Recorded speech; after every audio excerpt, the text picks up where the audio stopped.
Friends, स्वागत है आपके अपने यूट्यूब चैनल डिफेंस विद अंकित में। मैं आपका दोस्त अंकित एक बार फिर से स्वागत करता हूं आपका। आई होप आप बहुत ही अच्छे होंगे और एयरफोर्स की जो एग्जाम है 16 नवंबर से, उसके तैयारी में आप लगे होंगे। चलिए फ्रेंड, आज का जो हमारा सेशन है वो होने वाला है कार्नो इंजन। कार्नो इंजन जैसा कि आप सबको पता है कि एयरफोर्स के लिए मोस्ट इंपोर्टेंट टॉपिक है ये, जिससे हर बार एक क्वेश्चन है वो हर शिफ्ट में आपको देखने को मिल सकता है। तो ठीक है फ्रेंड, शुरू करते हैं आज की इस वीडियो को। तो सबसे पहला हमारा जो क्वेश्चन है वो है, क्या दो समतापीय वक्र एक दूसरे को काट सकते हैं? तो इसका सीधा सीधा उत्तर है, कभी नहीं काट सकते भाई। तो समतापीय वक्र वो एक दूसरे को कभी नहीं काटते। क्यों नहीं काटते? इसका कारण है कि एक ही बिंदु पर, जैसे कि दो समतापीय वक्र है, मान लो ये यहाँ पे इंटरसेप्ट करेंगे तो एक बिंदु तो ये हो गया और एक बिंदु इधर हो जाएगी। तो एक ही बिंदु पर दो दिशाएं हैं, वो ताप की नहीं हो सकती। इस कारण है समतापीय वक्र एक दूसरे को कभी नहीं काटते। दूसरा क्वेश्चन है वो है हमारा, एक गैस के समतापीय प्रसार में क्या होता है? इधर लिख सकते हैं हम क्या होता है, या एक क्वेश्चन इतना भी हो सकता है। तो इसका आंसर देने के क्वेश्चन की बात करते हैं, हम कोशिश करते हैं। समतापीय प्रसार क्या होता है? समतापीय प्रसार में होता है आपका ताप है वो क्या होता है, जीरो। उसका मतलब है ताप में कोई परिवर्तन नहीं होता है। तो इस कारण ही क्या हो जाता है, डेल यू भी क्या हो जाता है, जीरो। डेल यू क्या है यहाँ पे, आंतरिक ऊर्जा। तो आंतरिक ऊर्जा में परिवर्तन है वो भी आपको देखने को नहीं मिलेगा। तो समतापीय वक्र में क्या होता है, डेल यू बराबर जीरो। तो यहाँ से हम कह सकते हैं उष्मागति का फर्स्ट लॉ वो क्या हो जाएगा, डेल क्यू बराबर डेल डब्लू। क्यों डेल यू है वो तो हमारे पास क्या हो जाएगा, जीरो। तो इसलिए डेल क्यू बराबर हमारे पास क्या आ जाएगा, डेल डब्लू। तो ये आ सकता है भाई क्वेश्चन है, ठीक है। उसके बाद मोस्ट इंपॉर्टेंट जो चैप्टर है उसमें सबसे इंपॉर्टेंट जो क्वेश्चन आता है वो यही है भाई। इस क्वेश्चन के आने की संभावना 99% है भाई, कार्नो इंजन से। तो सबसे पहले मैं आपको बताना चाहूँगा कार्नो इंजन का कॉन्सेप्ट है वो क्या होता है। चलिए फ्रेंड्स, शुरुआत करते हैं। तो कार्नो इंजन का जो मेन फॉर्मूला वो याद रखो, ये होती है कार्नो इंजन की क्षमता, या इसको हम बोल सकते हैं दक्षता। दक्षता में एक चीज़ होती है भाई, डब्लू बटा क्यू। और इस डब्लू की जगह हम क्या रख सकते हैं, डब्लू की जगह रख सकते हैं Q1 माइनस का Q2 अपॉन में Q1। ठीक है फ्रेंड्स, तो इसको इस प्रकार भी लिख सकते हैं 1 माइनस का T1 अपॉन T2। ठीक है फ्रेंड्स, तो इसको आगे इतना लिखने के बाद में इसको और भी लिख सकते हैं, ऐसे भी लिख सकते हैं 1 माइनस का T2 अपॉन T1। एक चीज़ हमें जो इम्पोर्टेंट याद रखने की है वो यही है कि ये जो नीचे होता है ये होता है सिंक का ताप, ये होता है सिंक का ताप ऊपर वाला, और ये होता है हमारे पास स्रोत का ताप। किसका, स्रोत। अब बता देता हूँ मैं स्रोत और सिंक क्या होता है। सिंक आप ऐसे मान के चलो, सिंक हमारे घर में जो हम मान सकते हैं स्रोत होता है एक प्रकार से। अब चूल्हा है ना घर में जिसमें हम रोटी सब्जी बनाते हैं, वो मान के चलो। चूल्हे के हम काम क्या होता है, हम जितनी भी उसमें लकड़ी देते हैं तो क्या हमें ताप देता है। तो इस प्रकार से हम समझ सकते हैं कि श्रोता का हम क्या होता है, वो अनलिमिटेड अनंत हमें क्या दे सकता है, ताप दे सकता है। क्या मतलब उसमें हमें दे सकता है। दूसरी बात सिंक है हमारे घर में जो दूध गर्म करने की डेगची होती है, उसमें जो नीचे लगा होता है ना ब्लैक, तो वो क्या है, सिंक समझ सकते हैं। सिंक का मतलब जब दूध गर्म करते हो उसको कितना भी ताप दो वो अपने आप में क्या करता जाएगा, ऑब्जर्व करता जाएगा क्या बोलना, अवशोषित करने लगेगा। तो वही है, इसी प्रकार सिंक भी क्या करता है, इसको कितना भी ताप दो ये क्या अपने अंदर समाहित करता जाएगा। तो इसी प्रकार से ये हमारे पास डाउट है वो क्लियर हो चुका है। डब्लू बट्टा क्यू बराबर हम लिख सकते हैं 1 माइनस का T2 अपॉन T1, बराबर में लिख सकते हैं हम 1 माइनस का T1 अपॉन T2 बराबर ईटा। तो ठीक है फ्रेंड्स, सबसे इंपॉर्टेंट जो चीज़ है वो है हमें ताप है ना, ताप को किस में लेना है, आपको केल्विन में। सबसे इंपॉर्टेंट चीज़ यही है भाई इसमें, तो आपको किस में रखना है, आपको केल्विन में। चलिए फ्रेंड्स, स्वागत करते हैं और फिर से शुरू करते हैं इस वीडियो को। तो कार्नो इंजन में आपको क्या है, कितना दे रखा है भाई, ताप, स्रोत। ये याद रखना है, स्रोत का मतलब क्या है, T1 का ताप। तो T1 का ताप कितना है, 627 डिग्री सेंटीग्रेड। तो इसको हम किस में बदलेंगे, केल्विन में। तो इसमें कितना जोड़ देंगे, 273। तो इधर ध्यान रखो भाई, 27 और 73 कितना हो गया, 100 और 600 800 800 रहे 900 केल्विन। कितना हो गया भाई, 900 केल्विन। T2 है वो कितना है हमारे पास, 27 डिग्री। सिंक को दे देता है 27 डिग्री में हम जोड़ते हैं 273, तो इधर कितना हो जाएगा भाई, 300 केल्विन। और हमें क्या दे रखा है, 3 गुणा 10 की पावर 6 कैलोरी में है भाई। उष्मा का मान दे रखा है हमें 3 गुणा 10 टू पावर 6 कैलोरी। कैलोरी को हम किस में बदलेंगे, जूल में। 3 इंटू 10 टू पावर 6 इंटू 4.2 से मल्टीप्लाई कर देंगे, ये किस में हो जाएगा, जूल में। उसके बाद क्या पूछा हमें, कार्य। तो ईटा बराबर क्या होता है डब्लू बटा क्यू, और इसमें हम क्या लिख सकते हैं 1 माइनस का T2 अपॉन T1। ठीक है फ्रेंड्स, तो आगे चालू करते हैं। आगे डब्लू की जगह कुछ नहीं है हमारे पास, क्योंकि जगह क्या है 3 इंटू 10⁻6 इंटू 4.2, और इसमें 1 माइनस, तो हमारे पास T2 कितना है 300, T1 कितना है 900 केल्विन। ठीक है फ्रेंड्स, दो बिंदु से दो बिंदु उठ गए, यहाँ पे हो जाएगा 1/3, 1/3 से हम निकालेंगे तो हमारे पास हो जाएगा 2/3। तो हमें अब डब्लू निकालने के लिए हम क्या करेंगे, इसको इधर लेके चलेंगे, 3 से 3 कैंसिल हो गया, ये ऊपर चला जाएगा, तो हमारे पास हो जाएगा 4.2 इंटू 2 इंटू 10⁻6 जूल। इसको हम मल्टीप्लाई करेंगे 8.4 इंटू 10⁻6 जूल। ठीक है फ्रेंड्स, आगे वाला क्वेश्चन है वो हमारे पास है PYQ, जब है पिछले साल आया हुआ है 2025 फर्स्ट वाले इनटेक में। इसके अभी इसी प्रकार से सिंक का ताप दे रखा है, इसमें अभी की बार क्या है केल्विन में दे रखा है हमें। ठीक है, तो केल्विन में कितना दे रखा है हमें ताप सिंक का, मतलब T1 दे रखा है हमें 500 केल्विन। दूसरी बात क्या है कार्नो इंजन की दक्षता कितनी दे रही है 50%। इसका मतलब क्या दे रखा है ईटा कितना है 50%, ये हो जाएगा 1/2% को दूसरे बदल रहे हैं भाई। ठीक है, बाद में स्रोत का ताप नियत, किसका ताप नियत है स्रोत का, तो ये किसका है सिंक का देने के बाद ये हमें मान लो T2 का है। वो एक ही बात है, कैसे भी कर लो, आपके नीचे है वो ज़्यादा ताप रखना है, कहने की बात ये इंपॉर्टेंट। उसके बाद में इंजन की दक्षता कितनी है 60%, N1 है वो कितना दे रखा है हमें 60%। इस प्रकार का क्वेश्चन देता, तो हमें किसका ताप याद करना है सिंक का, तो सिंक का ताप याद करना है, ये भी किसका दे रखा है सिंक का, लेकिन इससे पहले हम किसका निकालेंगे स्रोत का। इन दोनों से हम क्या करेंगे स्रोत का ताप निकालेंगे। स्रोत का ताप निकालने के लिए हम क्या करेंगे 1/2 ईटा की जगह 1/2 1 माइनस का T2 की जगह पे कितने रख रहे हैं 500, इसकी जगह पे T1। ठीक है फ्रेंड्स, इसको इधर लेके आ जाएंगे, इसको इधर लेके जाएंगे, तो हमारे पास हो जाएगा 1/2 बराबर 500/T1। अब T1 कितना जाएगा हमारे पास 1000 केल्विन, कितना जाएगा भाई 1000 केल्विन आ जाएगा। ठीक है फ्रेंड्स, 1000 केल्विन आने के बाद में हम क्या करेंगे, अब इसका यूज़ करेंगे, ये हो जाएगा 6, तो 6/10 हो गया ईटा 2 बराबर। अब 1 माइनस ये हमारे पास है नहीं, ये हमने निकाल दिया, कितना हो गया भाई ये हो गया 1000, कितना हो गया 1000 होने के बाद में अब इधर चलेंगे, तो इसको कैंसिल करने के बाद में हमें पता चलेगा 3/5। इसको घटाने के बाद में ये इधर चला जाएगा, ये इधर आ जाएगा, तो हमारे पास बच गया T2 बराबर 1000 बराबर 2/5, ये 1000 है। इससे ये कैंसिल करेंगे जो कितनी हो जाएगा 200 बार, कितनी हो जाएगा 200, तो T2 बराबर हो जाएगा हमारा 2 इंटू 200। ठीक है, तो इसको सॉल्व करने के बाद में हमारे पास आएगा 400 केल्विन, ये क्या है हमारा आंसर है। तो ठीक है फ्रेंड्स, आगे चलते हैं। आगे चलने के बाद में हमें दूसरा क्वेश्चन है वो है, जो हमारा अगला वाला क्वेश्चन है वो हमारा इस प्रकार है कि कार्नो इंजन की दक्षता 100% होगी। देखो सबसे पहली बात तो यही है कि फिजिक्स में है ना कुछ भी 100% नहीं होता, इस विश्व में कुछ भी 100% विद्यमान नहीं है, कुछ ना कुछ तो हाथ है वो गर्म होने की वजह से या कुछ की वजह से होता ही है। शुरू करते हैं इस क्वेश्चन का हल। कार्नो इंजन की दक्षता 100% होगी यदि, देखो कार्नो इंजन की दक्षता ईटा बराबर क्या होता है 1 माइनस का T2 अपॉन T1। ठीक है, ये एक ही बात है, इसको ऐसे भी लिख सकते हैं 1 माइनस का T1 अपॉन T2, एक ही बात है। कहने का मतलब यही है कि नीचे वो ताप ज़्यादा रखना चाहिए क्योंकि हमारे पास माइनस में उतर नहीं आना चाहिए। तो कार्नो इंजन की दक्षता 100% कहने का मतलब हमारे पास ये 1 बचना चाहिए, उसके बाद 100 से मल्टीप्लाई कर देंगे तो परसेंटेज मिल जाएगा हमें। तो देखो सबसे पहले हम बात करते हैं 0 केल्विन, तो अगर हम T1 की जगह 0 केल्विन रखते हैं तो ये कितना हो जाएगा 0। ठीक है फ्रेंड्स, अगर हम T2 की जगह 0 रखते हैं, किसकी जगह पे T2 की जगह, तो ये कितना हो जाएगा अनंत। 1 माइनस का 1/0 रखने पर क्या हो जाएगा अनंत। तो ठीक है, ये तो होगा नहीं क्योंकि अनंत में कुछ भी जोड़ो कुछ भी घटाओ अनंत हो जाएगा, तो ये तो हमारा कैंसिल होगा। हमारा आंसर क्या है पहला ही आ गया। अगर T1 हमारे पास ये वाला, अगर T1 हमारे पास 0 होगा, क्या होगा अगर T1 हमारे पास क्या होगा 0, तो कार्नो इंजन की दक्षता कितनी हो जाएगी 100%। तो इसका आंसर क्या हो जाएगा T1 बराबर 0, अगर ये सूत्र हम काम में लेते हैं। ठीक है फ्रेंड्स, आगे चलते हैं। अगला वाला जो क्वेश्चन है वो हमारे पास इस प्रकार है कि 300 डिग्री सेल्सियस और 0 डिग्री सेल्सियस के बीच प्रशीतक का कार्यकारी गुणांक है। देखो प्रशीतक ये क्या है, थोड़ा सा उल्टा काम करता है इंजन से। इसमें क्या होता है कार्यकारी गुणांक बीटा होता है। क्या होता है भाई बीटा बराबर होता है हमारे पास W/Q, ये जस्ट उल्टा होता है भाई उसका।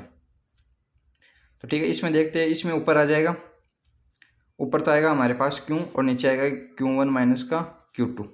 ठीक है फ्रेंड्स, तो इसमें इसी प्रकार देखते हैं, इसकी जगह T1 लिख सकते हैं हम और इसकी जगह T1 माइनस का T2 लिख सकते हैं। तो ये हो जाएगा T1 माइनस का T2।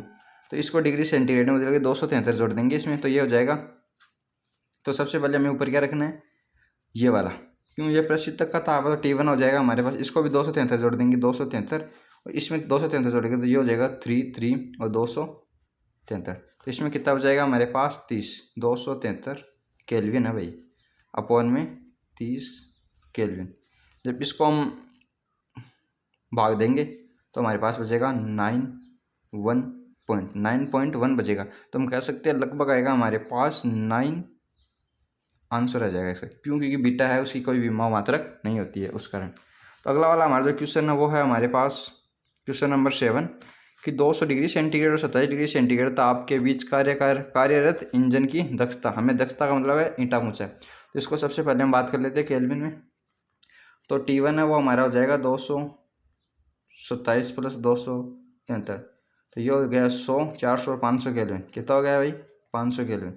और T2 है वो हमारे पास है 27 प्लस 273, ये हो जाएगा हमारे पास 300 केल्विन। अब हमारे पास चाहे ईटा हो जाएगा 1 माइनस 300 अपॉन 500, इसको हम कैंसिल कर देंगे, हमारे पास हो जाएगा 2/5,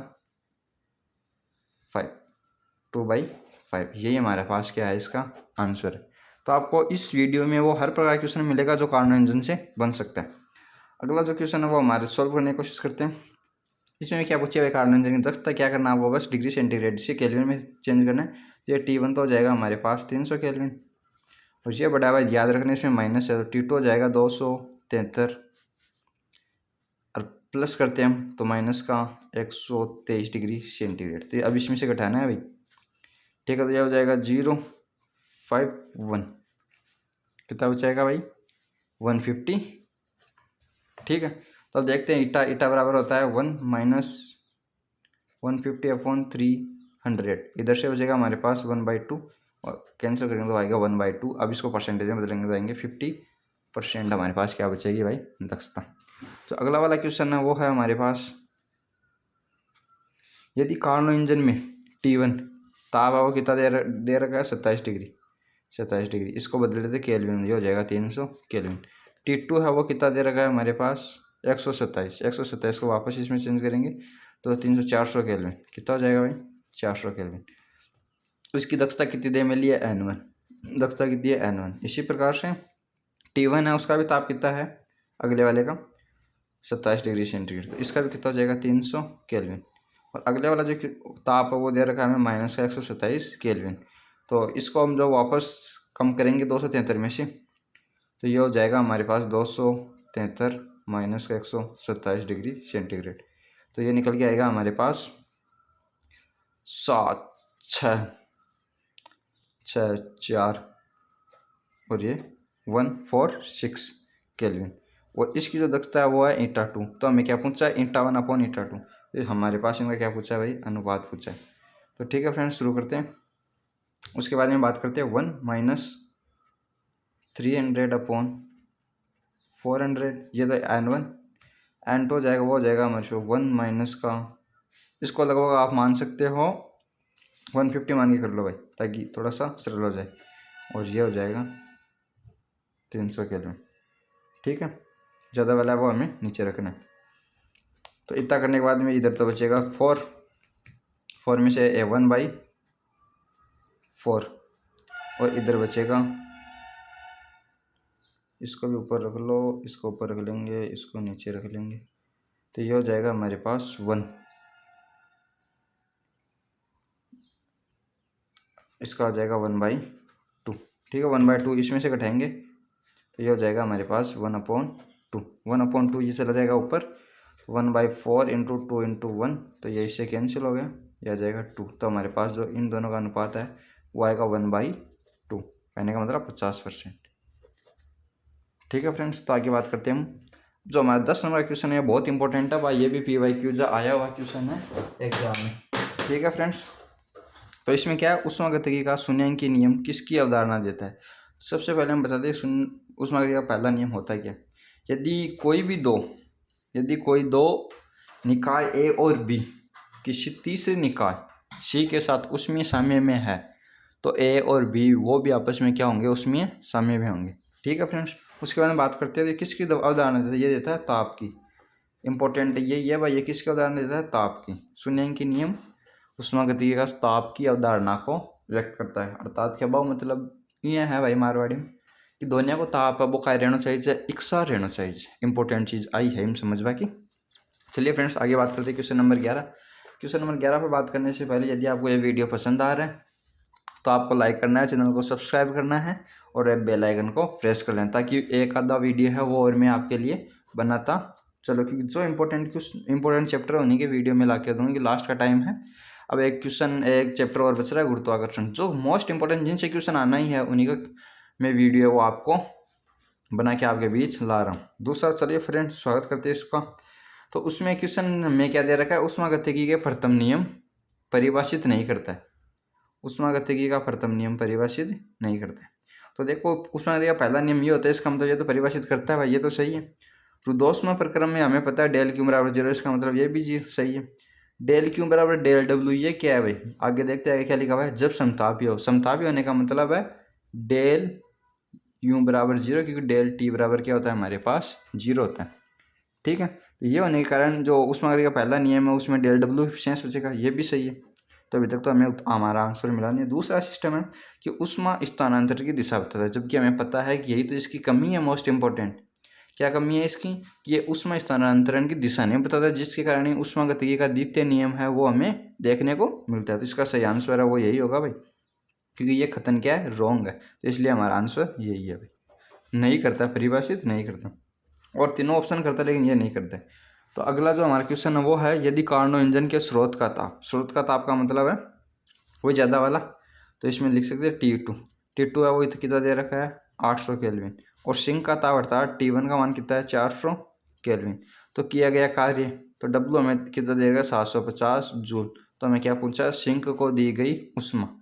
सिंक को दी गई उष्मा तो हमें पता है ईटा बराबर होता है 1 माइनस का T1 अपॉन T2, और ईटा की जगह हम क्या लिख सकते हैं W/Q, या आप लिख सकते हो इसके कहीं पर भी, तीनों का मतलब एक ही है। चलिए फ्रेंड्स शुरू करते हैं। तो इसमें क्या लिखना है 1 माइनस का T1 कितना है हमारे पास 400, और T2 कितना है हमारे पास 800। W का हमें कितना दे रखा है 750, और Q हमें निकालना है। तो ये कैंसिल हो जाएगा, हमारे पास 1/2 बचेगा, तो ये चला जाएगा इधर, और Q बराबर हमारे पास है वो आ जाएगा 1750। तो इसको हम ये बचेगा, ये इधर चला जाएगा मल्टीप्लाई में, ऐसे देख लो आप 750। क्यों बराबर हो जाएगा 750 इंटू 2, लगभग हो जाएगा 1500 जूल। कितनी हो जाएगी भाई 1500 जूल, क्या है इसका आंसर है। तो ठीक है फ्रेंड्स आगे शुरुआत करते हैं हम। अगला जो हमारा क्वेश्चन है वो है, यदि किसी गैस पे किया गया कार्य 50 जूल, मतलब किया गया कार्य है भाई, ये दो प्रकार का होता है। एक तो कार्य होता है पॉजिटिव का मतलब होता है किसी पर कार्य करते हैं, एक होता है कार्य नेगेटिव, उसका मतलब है गैस के द्वारा कार्य किया जाता है। तो हम गैस पर कार्य करेंगे वर्क बाई गैस, न कि वर्क ऑन गैस। दूसरे दी गई उष्मा, अगर उष्मा दी जाती है, उष्मा देने पर तो उसमें क्या होगी पॉजिटिव, अर्घ में दे रखी है भाई, किस में दे रखी है अर्घ में, तो इसको 3 × 10⁷ से मल्टीप्लाई करके हम जूल में चेंज कर लेते हैं।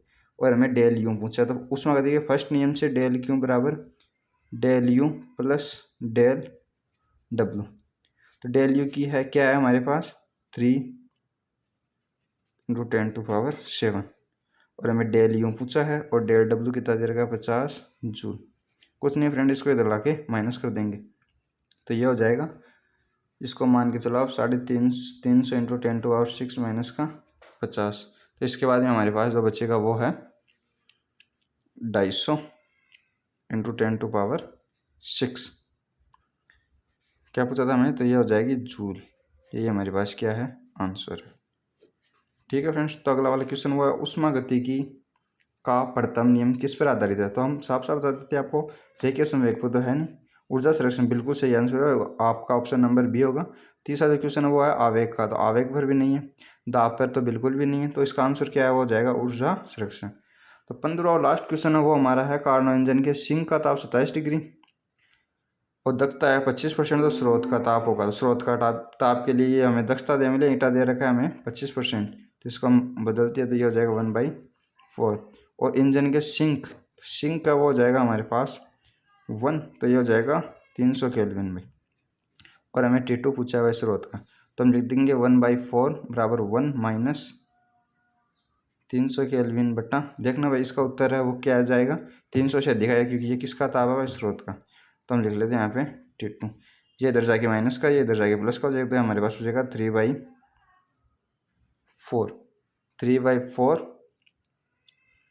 और यहाँ पे हमारे पास 300/T2, ये इससे कैंसिल हो जाएगा 100 बार, और T2 है वो हमारे पास आ जाएगा कितना, 400 केल्विन। कितना आ जाएगा, 400 केल्विन। यही आपका आंसर है। तो ठीक है फ्रेंड्स, अगर आपको ये वीडियो पसंद आया तो आपको लाइक करना है और चैनल को सब्सक्राइब करना है। जय हिंद, जय भारत।